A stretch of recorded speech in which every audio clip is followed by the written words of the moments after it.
नमस्कारम सद्गुरु। क्या आप बता सकते हैं ऑरा क्या होती है? क्या? Aura, AURA, aura. ओह,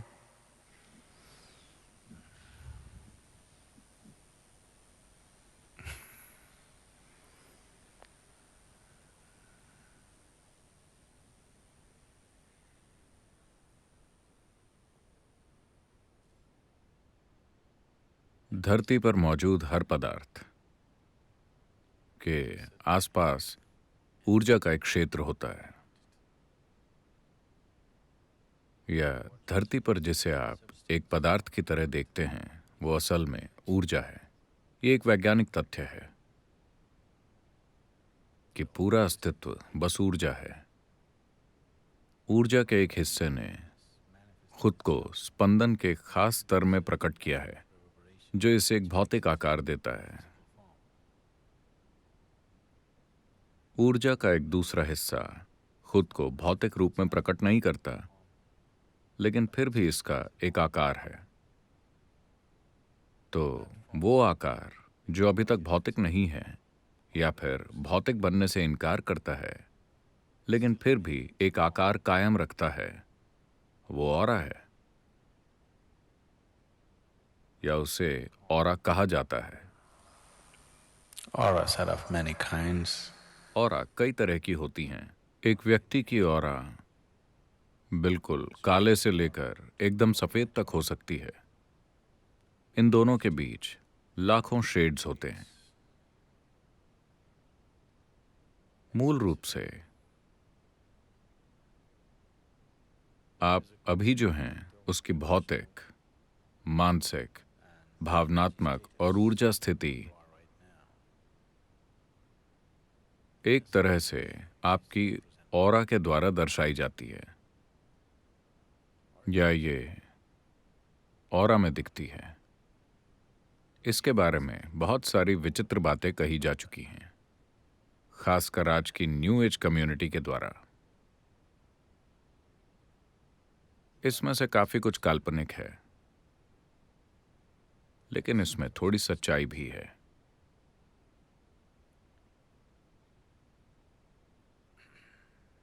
मुझे नहीं लगता कि आपको इन चीजों की चिंता करनी चाहिए। लोगों की ऑरा देखने की कोशिश मत कीजिए। ऑरा इंसान की बाहरी परत है। मैं चाहूंगा कि आप किसी जीव के अंतरतम को थोड़ा अधिक देखें, बाहरी सतह को देखने की बजाय। बाहरी सतह डॉक्टरों के लिए होती है, क्योंकि वो इंसान के किसी भौतिक हिस्से को ठीक करना चाहते हैं जिसमें कुछ गड़बड़ी आ रही हो। बाहरी सतह एक आध्यात्मिक साधक के लिए दिलचस्पी की चीज नहीं होनी चाहिए। त्वचा की तुलना में ये और भी ज्यादा सतही है। जिसे आप ऑरा कहते हैं वो त्वचा की तुलना में और भी ज्यादा सतही है, क्योंकि ये और भी ज्यादा बाहर है। तो इसमें कुछ, अगर किसी में पर्याप्त अंतर्दृष्टि है, हो सकता है कि ये कुछ आपको उस व्यक्ति की प्रकृति तक थोड़ी पहुंच दे, लेकिन आप उस इंसान के केवल मनोवैज्ञानिक, भावनात्मक और भौतिक ढांचों को देख रहे हैं। बेहतर होगा कि आध्यात्मिक मार्ग पर चलने वाले लोग ऑरा को अनदेखा करें, अपनी और हर किसी की, और अंतरतम पर ध्यान केंद्रित करें। अगर आपका ध्यान अंतरतम पर केंद्रित है तो आपकी ऑरा शानदार होगी। अगर आप सतह पर ध्यान केंद्रित करते हैं तो आपकी ऑरा दयनीय होगी। तो ऑरा को मत देखते रहिए, दूसरे लोगों की और अपनी।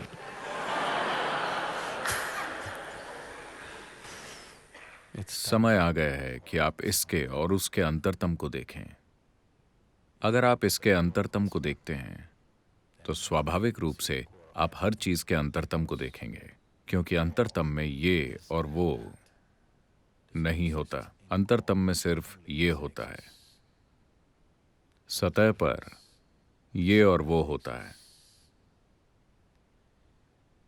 तो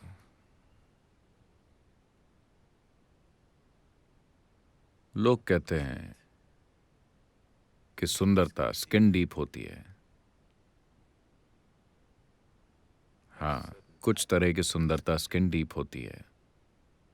आपको वो व्यक्ति अच्छा नहीं लगेगा जिसकी त्वचा छील दी गई हो। अगर आपको किसी की त्वचा छिली हुई दिखी तो आपको नहीं लगेगा कि वो सुंदर है, चाहे वो वही इंसान हो। उस तरह से हाँ, लेकिन ऑरा स्किन डीप भी नहीं है, तो उस पर समय बर्बाद करने का कोई फायदा नहीं है। अगर आप अंतरतम के प्रति जागरूक हो जाते हैं तो शायद सतह आपको दिखने लगे, लेकिन आपका लोगों की ऑरा को देखने और पढ़ने की कोशिश करना एक बेवकूफ़ी भरा काम है। ऐसी चीज़ों को करने की कोशिश में आप अपना जीवन बर्बाद करेंगे। अगर आप जागरूक हैं, अगर आपका बोध गहरा है, तो शायद आप चीज़ें देखें। जो चीज़ें मौजूद हैं उनको देखना अच्छा है। अगर आप उन चीज़ों को देखना शुरू कर देते हैं जो मौजूद नहीं हैं, तो आप आश्रम से पागल खाने की ओर बढ़ रहे हैं। अगर आप में से बहुत से उस दिशा में जाते हैं तो हम आश्रम को पागल खाने में बदल सकते हैं। हाँ, तो ये बहुत महत्वपूर्ण है। हम इसे आश्रम की तरह ही रखना चाहते हैं। आप इसे पागल खाना बनाना चाहते हैं?